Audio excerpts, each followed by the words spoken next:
কিন্তু বলে না acts of god, situation beyond control, অথবা শুদ্ধ বাংলায় বলে অনিবার্য। তো সেই রকম একটা ব্যাপার হয়েছে।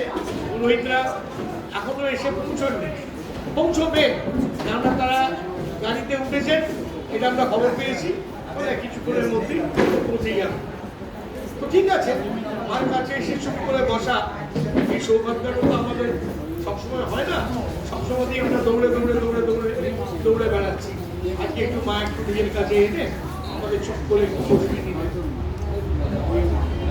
তো এই যে অল্প সময় পাচ্ছি পুরোহিতে আসা পর্যন্ত, আর আদার পুরোহিত বসা পর্যন্ত, প্রথমে তারা যেটা করবেন সেটা তারা অধিবাস করবেন। এবং অধিবাস কথাটা মানে কি, আপনাদের যাদের হিন্দু মতে বিয়ে হয়েছে, আমার হয়নি, যাদের হয়েছে তাদের দেখবেন বিয়ের আগের দিন ওই একটা ডালা কপালে ছোঁয়ায়, বুকে ছোঁয়ায়, হাঁটুতে ছোঁয়ায়, সর্বাঙ্গে ডালা ছোঁয়ায়। দেখবেন সেই সেম, দেখবেন এখানে দেখবেন সেই পুরোহিতরা সেই সেম ডালাটাই মায়ের সর্বাঙ্গে ছোঁয়াচ্ছেন। আপনাদের বিয়ের সময় যা করা হয়েছিল আজকে পুরোহিতদের একই কাজ করতে দেখবেন। তো এখন এমন তো নয় যে কালকে শিবের সাথে অন্নপূর্ণার বিয়ে হবে, তাহলে আজকে এটা হচ্ছে কেন? এটা শুধু অন্নপূর্ণা পুজো বলে না, যে কোনো পুজো, দুর্গা পুজো, লক্ষ্মী পুজো, কালী পুজো, সরস্বতী পুজো, যে কোনো পুজোতেই এই অধিবাসটা করা হয়। অধিবাস মানে হচ্ছে রিচুয়ালি পরিষ্কার করে নেওয়া। মানে কি, ধরুন এই যে প্রতিমা, কালকে এই প্রতিমায় প্রাণ প্রতিষ্ঠা হবে। এবার প্রতিমাটা যখন তৈরি হয়েছে তখন যে বিশেষ কোনো খুব শুদ্ধাচারে তৈরি হয়েছে এমন নয়। এবং যারা ঠাকুর যারা বানান, মুখে বিড়ি, ঘাড়ে উঠে পেরেক টুকছেন, এই তো স্বাভাবিক। বা যখন কুমোরটুলি থেকে যখন আনা হয়, কুমোরটুলি থেকে, আমাদের তখন উত্তরপাড়া থেকে আসে, কিন্তু আমি ট্র্যাডিশনাল হিসেবে বলছি, কুমোরটুলিতে ঠাকুর আনতে গেলে ওই ডবল ডিম আর পাউরুটি না খেলে ঠাকুর আনার আনন্দই বৃথা। এবং যারা দেখবেন যে ঠাকুর আনতে যায়, খুব কম লোককেই, খুব কম ক্ষেত্রেই দেখবেন যে তাদের চোখ টোকগুলো সাদা। হ্যাঁ, তারা বেশ একটা তুরীয় অবস্থায় হই হই হই হই করে তারা ঠাকুর আনতে যায়। তো প্রতিমা এইভাবে এসেছেন। তো এইবার কালকে যখন প্রাণ প্রতিষ্ঠা হবে তখন তাকে শুদ্ধ করে নেওয়ার দরকার আছে। তো শুদ্ধটা কিভাবে হবে? দেখবেন আমরা যখন এই প্রণাম মন্ত্র যখন বলি, সেখানে বলি সর্বমঙ্গলা মঙ্গলে, অর্থাৎ যা কিছু মঙ্গলময় সব কিছুর মধ্যে তুমি আছো, সেই জন্যেই সেটা মঙ্গলময়। সব কিছুর মধ্যেই তুমি আছো, কিন্তু কিছু কিছু জিনিসের মধ্যে তার বিশেষ প্রকাশ দেখা যায়, তার বেশি প্রকাশ দেখা যায়। তো তেমনি সেই রকম কয়েকটা জিনিস যেগুলো আমাদের পক্ষে ভালো, যেগুলো আমাদের মঙ্গল করে, সেই রকম একটা থালায় সাজিয়ে নিয়ে সেই মাঙ্গলিক জিনিসগুলোকে ছুঁয়ে প্রতিমাটাকে শুদ্ধ করা হয়। এবার আপনারা বলতে পারেন যে তাহলে আমাদের বিয়ের সময় আমাদের শরীর ওইভাবে শুদ্ধ করা হয়েছে কেন? কেন দেখুন, বিয়ে যখন হচ্ছে, এতদিন যে শরীরটা আপনার একার ছিল, বিয়ে যখন হচ্ছে তখন কিন্তু আপনি আপনার শরীরের সাথে আপনার স্বামীর শরীর, দুজনের এক আত্মা, এক মন, এক প্রাণ হচ্ছে, একটা নতুন জন্ম হচ্ছে। এবং এই বিয়ের মধ্যে দিয়ে নতুন প্রাণের আবাহন হবে, নতুন প্রাণ প্রতিষ্ঠা হবে। সেই জন্যে বিয়ের আগে যে রিচুয়াল ফলো করা হয়, আজকেও সেই একই রিচুয়াল ফলো করা হবে। আরেকটা রিচুয়াল আমরা এখানে ফলো করি না, কিন্তু অনেক জায়গায় ফলো করা হয়। সেটা হচ্ছে যে পুরুষ দেবতা, যেমন ধরুন দুর্গা পুজোর ক্ষেত্রে কার্তিক বা গণেশ, এক্ষেত্রে তো মহাদেব রয়েছেন, তাদের ডান হাতে, আর স্ত্রী দেবতাদের বাঁ হাতের লাল সুতো বেঁধে দেওয়া হয়। এই লাল সুতোটা দেখবেন যে তাগা, আমরা অনেক সময় বাঁধি, আমাদের মায়েরা বিভিন্ন ব্রত ট্রত করে লাল সুতো বেঁধে দেন। লাল সুতো মানে কি, বাবা তুমি আস্ত থেকো, ভেঙে চুরে যেও না। তাহলে এই যে প্রতিমা, এই কদিন ধরে মালার পর মালা পড়বে, বাবা তুমি আস্ত থেকো, ভেঙে চুরে যেও না, কিন্তু আমাদের এখানে এটা করা হয় না।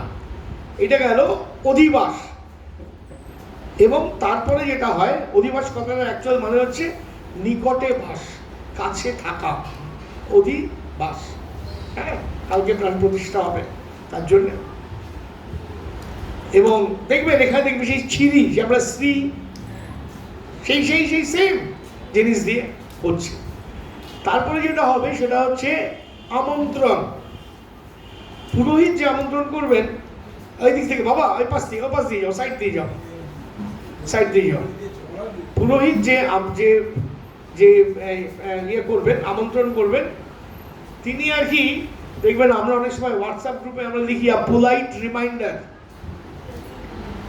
আগে বলা হয়ে গেছে, পোলাইট রিমাইন্ডার, মা মনে আছে তো কালকে আসতে হবে, হ্যাঁ মনে রেখো। আর আপনারা যা করবেন, আপনারা অন্তর থেকে করবেন, এসো আমার ঘরে, এসো আমার ঘরে, বাহির হয়ে এসো তুমি যে আছো অন্তরে, এসো আমার ঘরে। কেন এটা বলবেন? কেন এটা বলবেন বাহির হয়ে এসো তুমি যে আছো অন্তরে? এটা হচ্ছে, এটা প্রাণ প্রতিষ্ঠার সাথে এই জিনিসটা ইন্টেন্সলি লিঙ্কড। কেন অনেকে বলে না যে প্রতিমায় যে প্রাণ প্রতিষ্ঠা হয়, সত্যি সত্যি কি প্রাণ প্রতিষ্ঠা হয়? তো কথা নিতে পাবেন, শ্রীরামকৃষ্ণ বলছেন হয়, খুব জোরের সাথে বলছেন হয়, বলে তিনটে কন্ডিশনের কথা বলছেন। প্রথম কন্ডিশন হচ্ছে গৃহস্বামীর ভক্তি। গৃহস্বামী মানে যিনি পুজোটা যিনি অর্গানাইজ করছেন। শ্রীরামকৃষ্ণের সময় সর্বজনীন পুজো ছিল না, সব পুজোই বাণীর পুজো ছিল, সেই জন্য উনি গৃহস্বামীর পুজো ও ভক্তি বলেছেন। আজকের দিনে হলে বলা হবে আয়োজকের ভক্তি, যারা আয়োজন করছেন তাদের ভক্তি, আয়োজকের ভক্তি। সেকেন্ড হচ্ছে পূজারীর ভক্তি, যিনি পুরোহিত তার ভক্তি। দেখুন আমাদের এখানে মাতৃমন্দিরের স্পেসিফিক কনটেক্সটে বলছি, এখানে দেখবেন 3 জেনারেশন একসাথে পুজো করছে। মণিদা আছেন, মণিদার ভাই আছেন এক জেনারেশন, মণিদার ছেলে সে কিন্তু এমকম পড়েছে, সে একটা অফিসে, সে অ্যাকাউন্টস ডিপার্টমেন্টে চাকরি করে, এবং মণিদার নাতি, এই যে 3 জেনারেশন, নাতি মানে মেয়ের দিকে নাতি, ছেলে আর কি মামা হলো, 3 জেনারেশন একসাথে তারা আরতি করছে, একসাথে পুজো করছে। এবং বুঝতেই পারছেন যে এর মধ্যে ভক্তিটা তাদের মধ্যে কিন্তু আছে, না হলে আজকের দিনে দেখুন পুরোহিতের ছেলেরা কিন্তু খুব কম ক্ষেত্রে দেখি তারা পুরোহিত হচ্ছে। আর থার্ডটা কি, প্রতিমাটি সুন্দর হওয়া আবশ্যক। একটা ছোট্ট ঘটনার কথা বলি। আপনার ইয়েতে কি বলে, মণিদার বলতে বলতে আমরা ঢুকছেন, পুরোহিতরা ঢুকছেন, এই 3 পুরুষ বললাম, মণিদা, মণিদার ছেলে, মণিদার নাতি, বলতে বলতে আসছেন। তো যেটা বলছিলাম, প্রতিমাটি সুন্দর, আমাদের এখানে দেখছেন প্রতিমাটি সুন্দর, আমাদের এখানেও কিন্তু 4 পুরুষ ধরে প্রতিমা তৈরি হচ্ছে। মুরারি পাল, মুরারি পালের ছেলে জয়ন্ত পাল, জয়ন্ত পালের ছেলে সেও কিন্তু ক্লাস 12-এ ডন বস্কোয় পড়ে, সেও প্রতিমা তৈরিতে সেও লাগায়। তো আসুন, তো একটা প্রতিমা সুন্দরের একটা জিনিস, ছোট্ট ঘটনা বলি, যে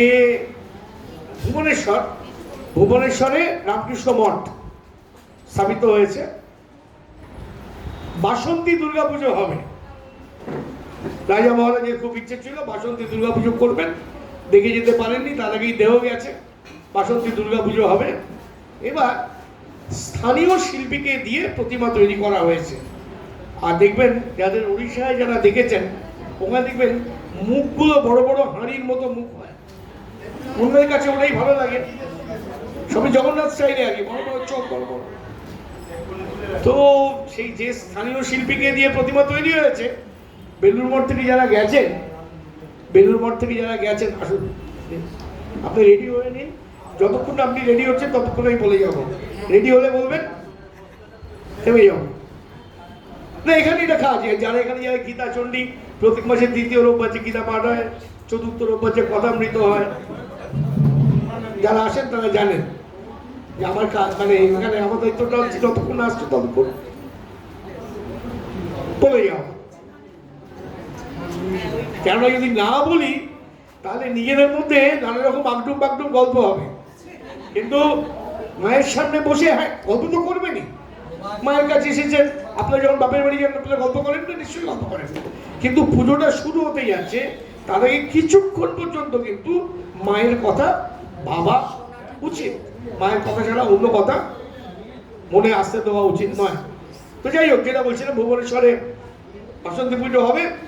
তার চতুর্থীর দিন কলকাতা থেকে মহারাজদের দল তারা ওখানে গেছেন। গিয়ে দেখছেন স্থানীয় শিল্পী যে প্রতিমাটা বানিয়েছে সেইটা দেখে কেউ আর কোনো কথা বলছেন না, সবাই মুখ গম্ভীর করে চলে যাচ্ছেন। কারো পছন্দ হয়নি, কারো পছন্দ হয়নি, সবাই গম্ভীর করে চলে যাচ্ছেন এবং দরজাটা বন্ধ করে দেওয়া হলো। তারপরে চতুর্থী, পঞ্চমী,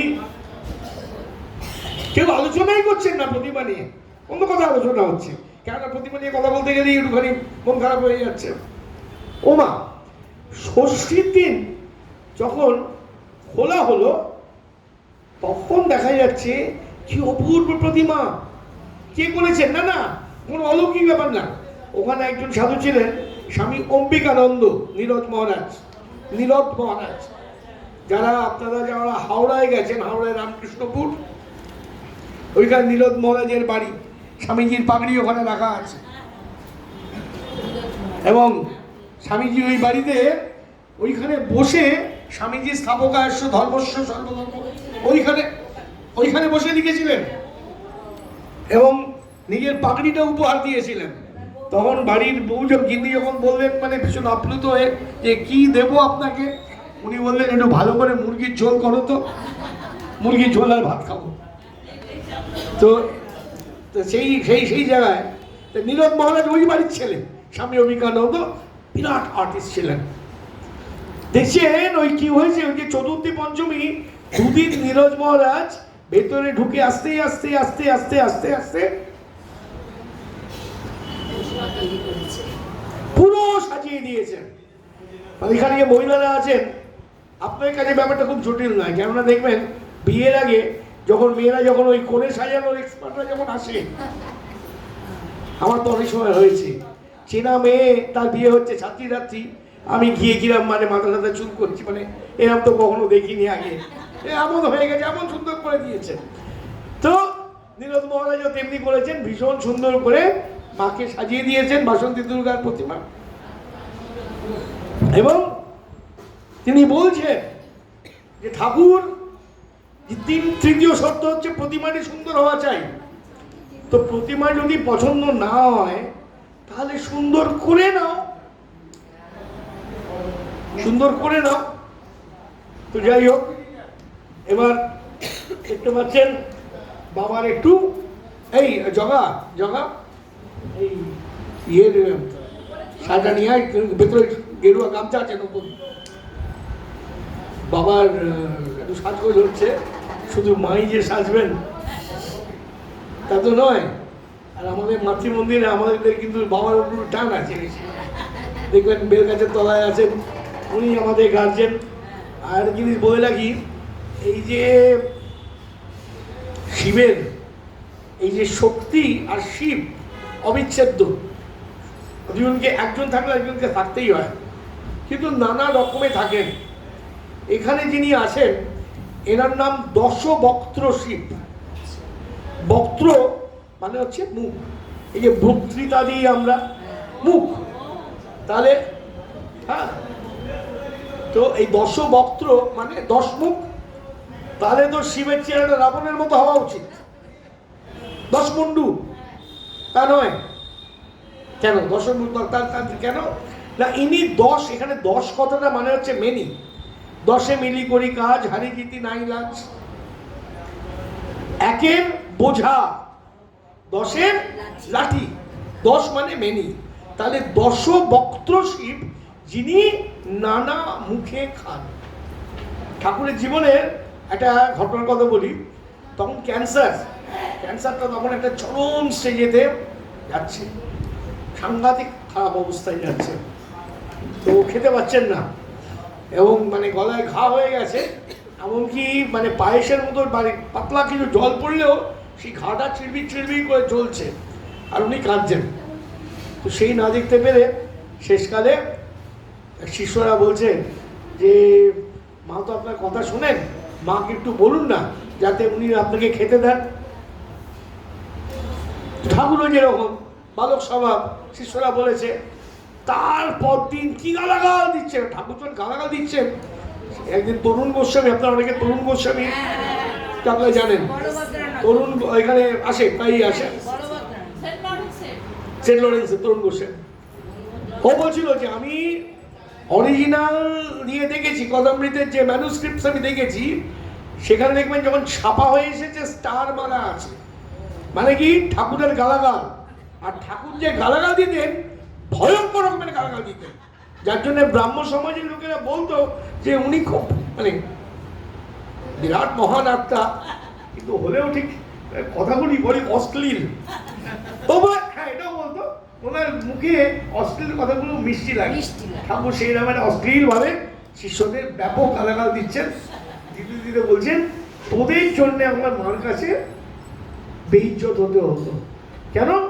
মা অনেক কিছু দেখালেন, মানুষ, কীট, পতঙ্গ, গাছ, পাখি, কাক,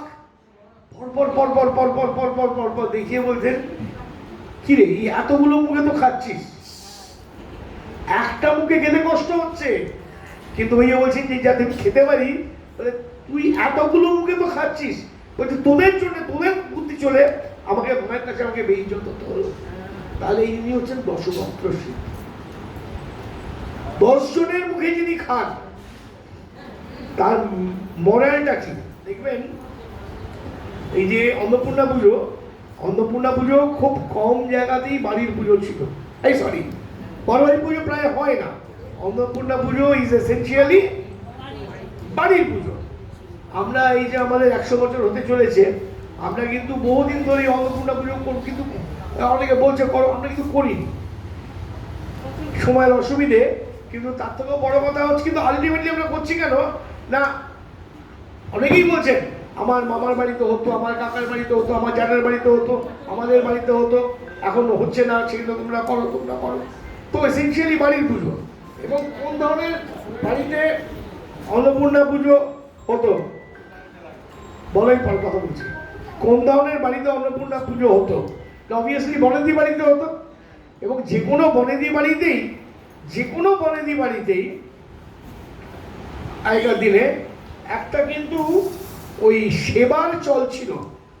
আর কিছু না হোক নিজের দেশ গাঁয়ের ছেলেরা, যারা কোনো ছেলে কলকাতায় পড়াশোনা করতে আসছে, হ্যাঁ গ্রামের ছেলে, সে কিন্তু দিব্যি তার বাড়িতে ঢুকে থাকা খাওয়া, হয়তো মাঝে মাঝে বাবুর বাড়ির বাচ্চা দেখতে গিয়ে দিল, কিন্তু এরকম চলছিল। এছাড়া স্কুল করা, হাসপাতাল করা, দেখবেন গ্রামে জমিদাররা কত নামের দিয়ে তারা স্কুল হাসপাতাল করেছেন। কালকে আমি এখানে জিনিসটা বলছিলাম, তারপর একজন আমায় বললেন যে এই পাশেই গলিতে একটা বাড়ি, সেই বাড়িটা রামকৃষ্ণ মিশনকে একজনরা দান করে গিয়েছিলেন এবং রামকৃষ্ণ মিশনের কাছ থেকে কিনেছেন। তো তখন তারা শর্ত করে দিয়েছিলেন, যারা দান করেছিলেন, যে যারা কিনবেন যে টাকাটা পাবেন সেই টাকাটা পুরোপুরি আপনারা রাখবেন না, ভালো কথা, বিক্রি করে দেবেন, কিন্তু যে টাকাটা পাবেন সেটা এই শিশু মঙ্গল হাসপাতাল, তখন কিন্তু বাচ্চাদের ছিল মেটার্নিটি শুধুমাত্র শিশু, আর কিছু অন্য ওয়ার্ড ছিল না, এই হাসপাতালে দিতে হবে এবং ওই নামেতে এখানে একটা ওয়ার্ড করে দিতে হবে। ফলে সেবার চলটা কিন্তু বড় লোকদের বাড়িতে ছিল। ফলে তাদেরকে একটা মনে করিয়ে দেওয়া যে দেখো তোমরা ভেবো না, এটা কখনো ভেবো না যে তোমরা বিরাট কিছু সেবা করছো, মাই করছেন। এই যে তুমি যে এই বাড়িতে জন্মেছো, একটা বনেদি বাড়িতে জন্মেছো, একটা ভালো বংশে জন্মেছো, তোমায় এই চায়ের দোকানে খেতে হয়নি। এবং শুধু একটা বনেদি বাড়িতে বা কেউ বলতে পারে আমি তো সেলফ মেড ম্যান, তুমি সেলফ মেড ম্যান, কিন্তু তোমার মধ্যে যে বুদ্ধি, তোমার মধ্যে যে প্রতিভা, এই সবগুলো কে দিয়েছে? ইয়া দেবী সর্বভূতেষু বুদ্ধিরূপেণ সংস্থিতা, বুদ্ধিরূপে যিনি আছেন। যোগাযোগগুলো কে করিয়ে দিয়েছেন? প্রপার জায়গায়, প্রপার সময়ে, প্রপার কন্ট্যাক্ট থাকতে হয়। কে করিয়ে দিয়েছেন? মা করিয়ে দিয়েছেন। তাহলে এই যে তোমার যে আছে, তুমি দিতে পারছো কেন? তোমার আছে তাই তুমি দিচ্ছ, মাই দিচ্ছেন। সব জায়গায় বড় কথা দেবার মানসিকতা। সব লোকে না দেবার মানসিকতা থাকে না। একটা ছোট্ট ঘটনা, ব্যক্তিগত ঘটনা শেয়ার করি। 1978 সাল, তখন আমি যাদবপুর ইউনিভার্সিটিতে, ভয়ঙ্কর বন্যা হয়েছে। এবার আমরা এনএসএস করতাম।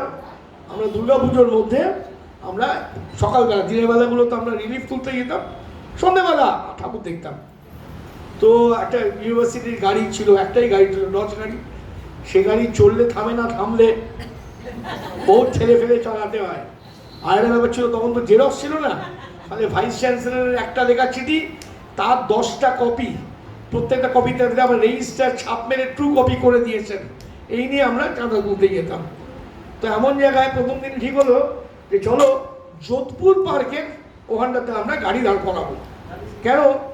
এদিকে হচ্ছে যোধপুর পার্ক, 78 সাল, তখনও কিন্তু কিছু মাল্টি স্টোরিড হয়ে গেছে, আর ও পাশে হচ্ছে সেলিমপুর। তো আমরা যারা যোধপুর পার্কের দিকে যারা গেছি, আমরা ভাবছি বড়লোক এরিয়া, খুব সহজেই প্রচুর টাকা উঠে যায়। কিন্তু উল্টো অভিজ্ঞতা, বেশিরভাগ জায়গা থেকেই তারা বলছে কেন তোমাদের কি দরকার, কেন এসেছো, পুজোর মধ্যে কেন পয়সা তুলছো, মানে সোজা করে টাকা তুলে তোমরা যে ফুর্তি করবে না, কত কিছু তারা। আর অন্যদিকে যারা সেলিমপুরে গেছে, একদম গরিব লোকের বাস তখন সেলিমপুর, আজকে সেলিমপুর নয়, একদম গরিব লোকের বাস। তারা কিন্তু হুড়িয়ে দিচ্ছে যে যা পাচ্ছে। কেন? গরিব লোক। তাহলে কি হচ্ছে না, দেওয়ার মানসিকতা, পয়সা থাকলেই দেওয়ার মানসিকতা থাকে না।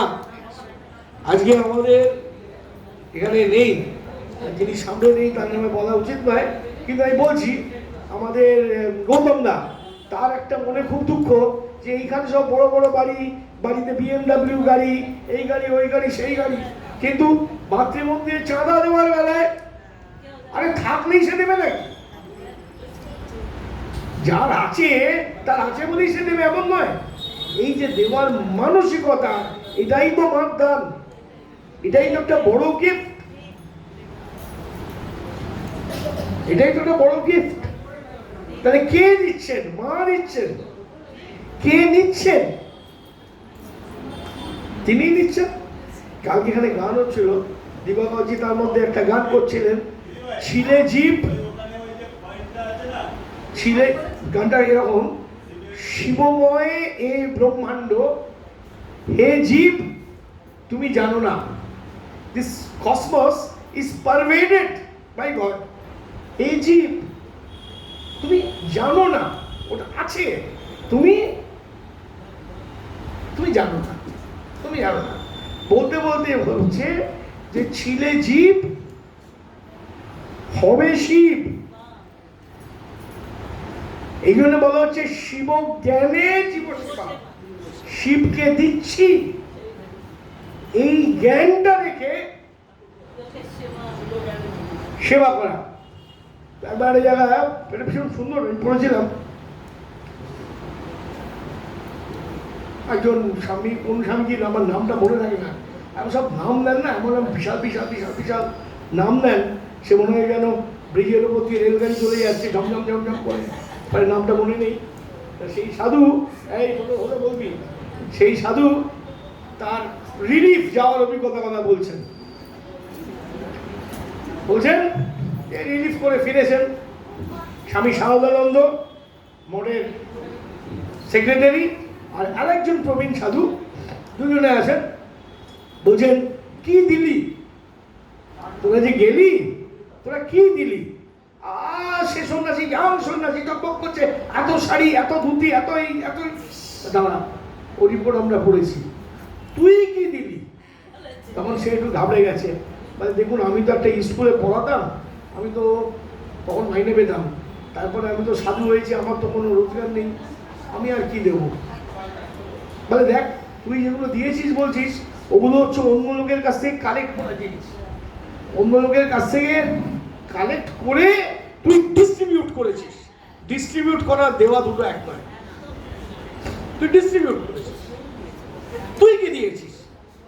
আমি কি দেবো? বলে কেন? তোর ভক্তি, তোর শ্রদ্ধা বলছেন, বলতে বলতে তো শুনছে, হ্যাঁ ঠিক ঠিক ঠিক শিব কেন জীব। আচ্ছা কথা বলতো, তুই যখন রিলিফ নিয়ে গেছিস তখন নিশ্চয়ই অনেক সময় এরকম হয়েছে যে সবাই চারদিক থেকে তোদের ছেঁকে ধরেছে, তখন কি করেছিস? হ্যাঁ মহারাজ, কি করে জানলেন মহারাজ? হ্যাঁ সত্যি তো, যেতাম না, চারদিক থেকে একেবারে সব ঝাঁপিয়ে পড়তো আমাদের উপর, আমাদের জামা ধরে টানতো, হাত থেকে কেড়ে নিচ্ছে। তখন কি করতিস? তখন কি করবো? তখন ওদের একটু শাসন করতে হতো। শাসন? তুই গেছিস সেবা করতে, মানে সাধারণত গর্জে উঠেছেন, তুই শাসন কত বড় আস্পর্ধা, তুই গেছিস সেবা করতে, তুই শাসন? তখন বলছি না, মানে ইয়ে মানে মানে সবসময় শাসন নয়, ভালো করেই বলতাম, কিন্তু কি জানেন তো, কিছু লোক আছে না, একবার করে নেয়, নিয়ে আবার ঘুরে এসে আবার লাগে না। একবার নেওয়া হয়ে গেছে, আমাদের এখানে ভোগের সমাধান পাই হয়, একবার হয়ে গেছে, আবার ঘুরে এসে লাইনে দাঁড়িয়েছে, তখন তাদেরকে আমরা একটু কড়া করে বলতাম।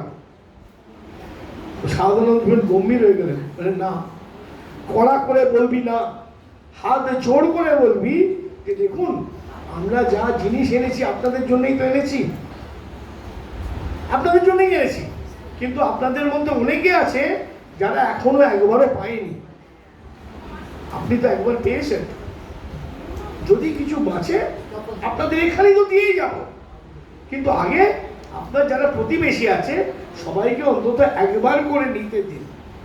এটা কি করেছিস? চুপ, উনি চুপ।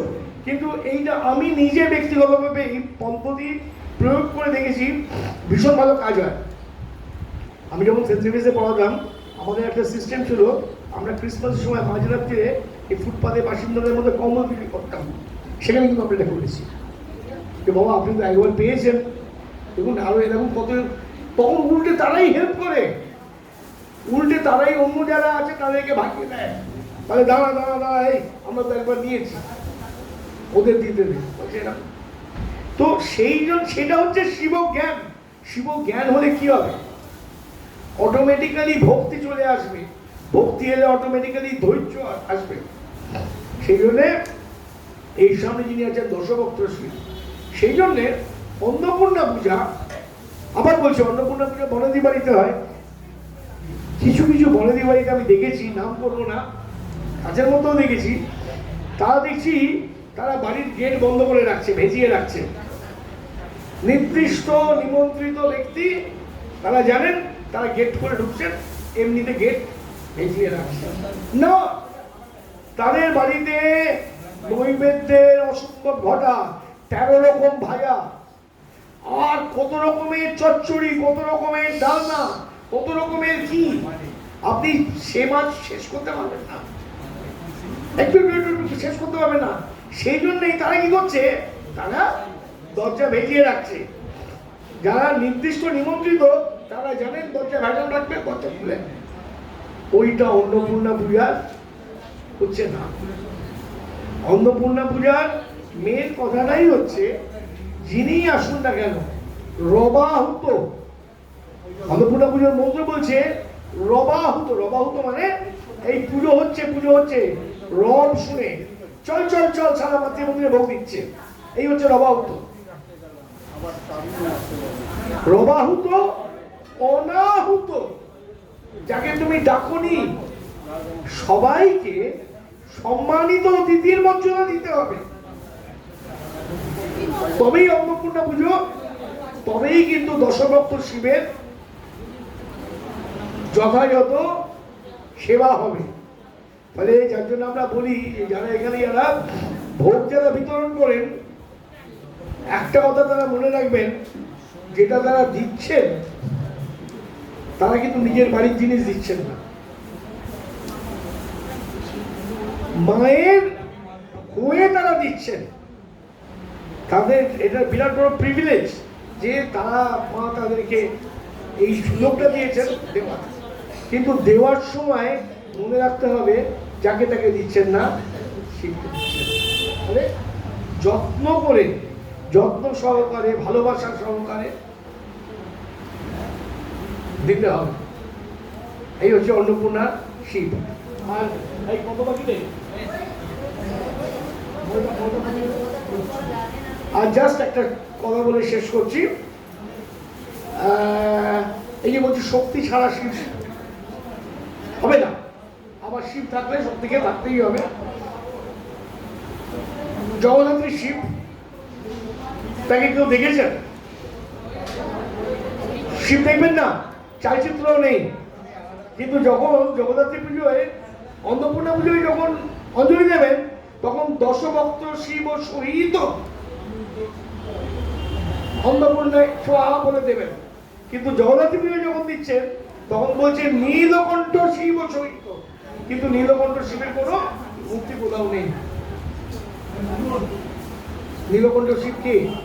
জগদ্ধাত্রী, তিনি জগৎকে ধারণ করে রয়েছেন। তা জগতের পাপগুলোকে কে ধারণ করবেন? জগতের পাপ যিনি ধারণ করেন।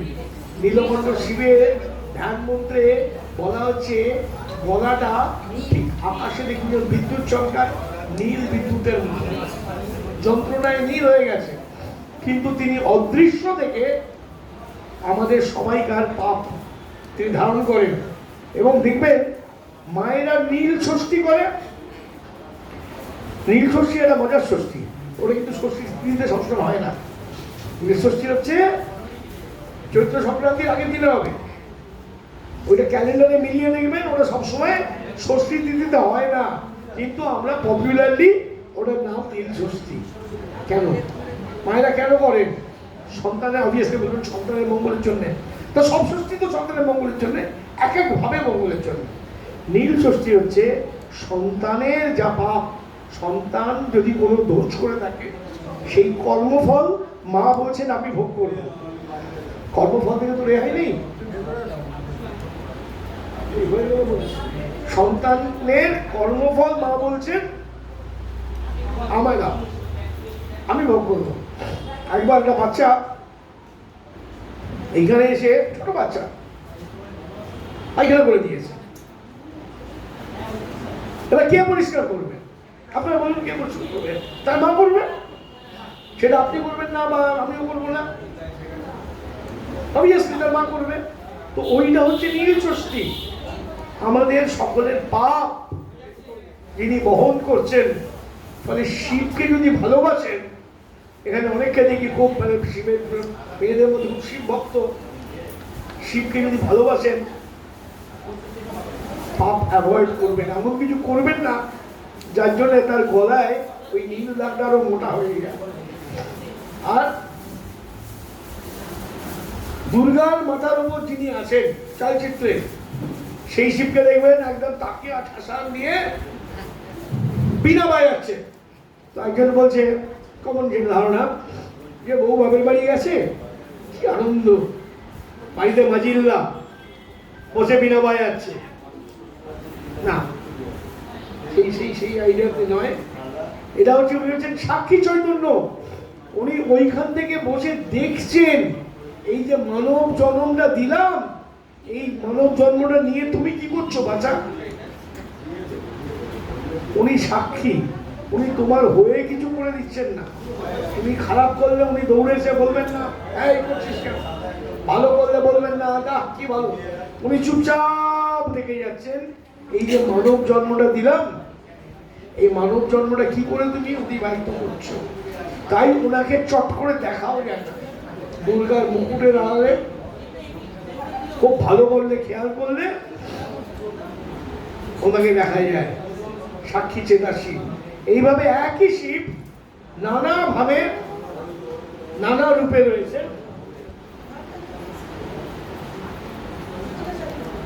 তবে মা কালীর তলায় যিনি থাকেন তিনি অরিজিনাল শিব নন, তিনি হচ্ছেন ভৈরব। ভৈরব মানে জীব ছিলেন কিন্তু শিবত্ব লাভ করেছেন, শিবের গুণগুলো। এই যে ধরুন আমরা বলি মানবত্ব, মানুষের গুণ যার মধ্যে আছে, মানবিক গুণ যার, শিবের গুণ যিনি পেয়েছেন তিনি হচ্ছেন ভৈরব। এই যত সতীপীঠ আছে সব জায়গায় দেখবেন একটা করে ভৈরব আছে।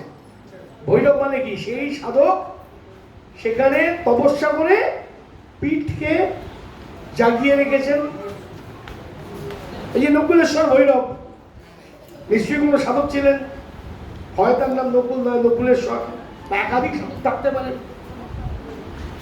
কিন্তু ভৈরবদের মূর্তি খেয়াল করে দেখবেন, ভৈরবদের মূর্তিগুলো সবসময় তার মধ্যে কিছুটা বিকৃতি থাকবে। যেমন ধরুন আমাদের এখানে এই যে মা কালীর তলায় যিনি থাকেন, একটা গান শুনবেন, সবাই বাড়িতে ইউটিউব আছে, ইউটিউবে টাইপ করবেন শিব নয় মার পদতলে, রামকুমার, শিব নয় মার পদতলে, রামকুমার চট্টোপাধ্যায়ের গলায় রামপ্রসাদী গান, শিব নয় মায়ের পদতলে লোকে মিথ্যা কথা বলে। কে? ওই যে বলছি শিবত্ব প্রাপ্ত হয়েছে। তো যেহেতু মানুষ ছিলেন, শিবত্ব প্রাপ্ত হয়েছেন, তাই তার মধ্যে কিছু কিছু বিকৃতি থাকতে বাধ্য। 100% পারফেক্ট উনি হবেন না।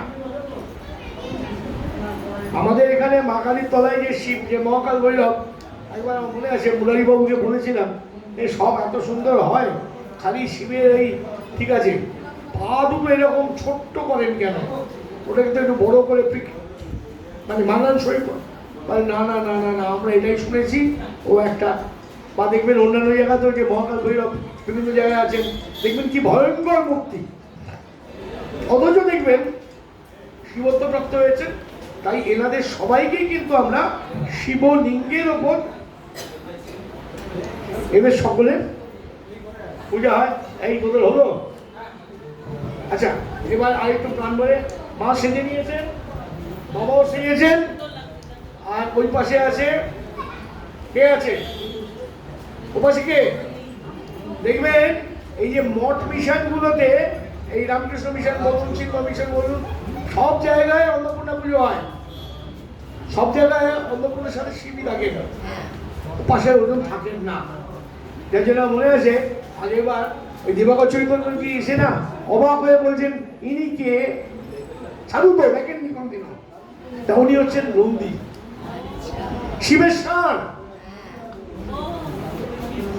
তবে ষাঁড় বলে তুচ্ছ করবেন না। ছোটবেলায় একটা সিনেমা দেখেছিলাম, সেখানে ছিল একটি মেয়ে, সে তার ভাবি স্বামীর সাথে আর কি দেখা করতে যাচ্ছে, সাথে একটা ছোট্ট বাচ্চা, ছোট বোনকে দিয়ে দিয়েছে। তো মেয়েটি প্রথমেই বলছে আস্তে করে, ইনি ক্ষুদ্রা হইলেও তুচ্ছা নহেন, ইহাকে অবজ্ঞা করিবেন না। হ্যাঁ, তো যেটা বলছিলাম ওই জন্য কিন্তু পারফেক্ট মহাকাল মানে ভৈরব। তো দেখবেন আমরা ছোটবেলায় বিপরীতাত্মক শব্দ আমরা শুনেছি, অপোজিটস।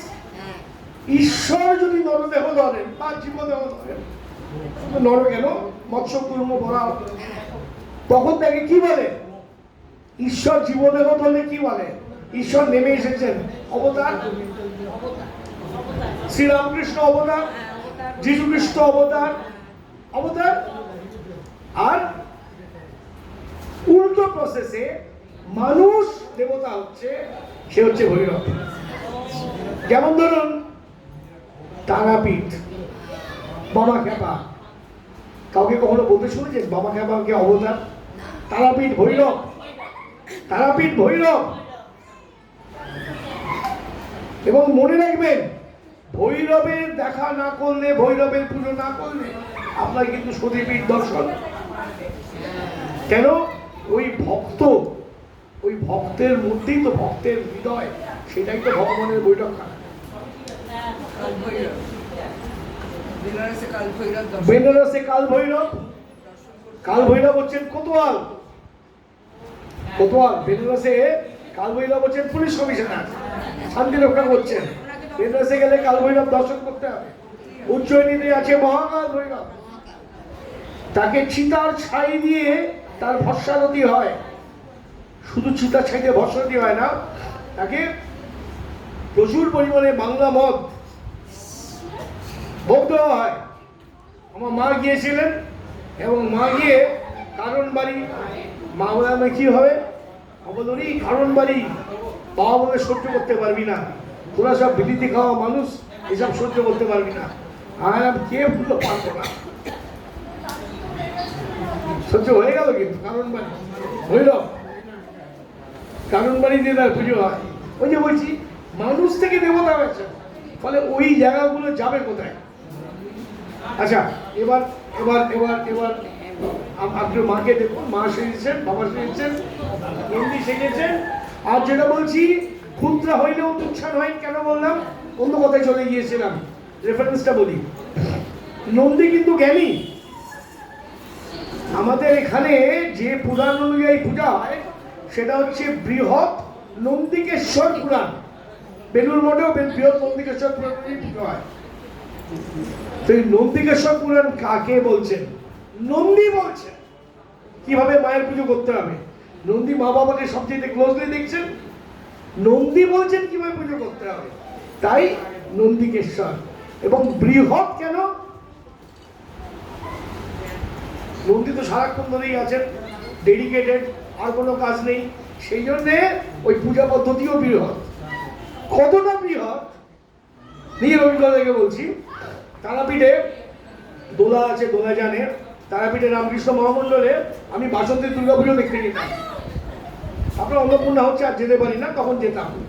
তো কাছেই একটা জায়গায় বালানন্দ ব্রহ্মচারীর শিষ্য, কি নাম বলো, যাই হোক,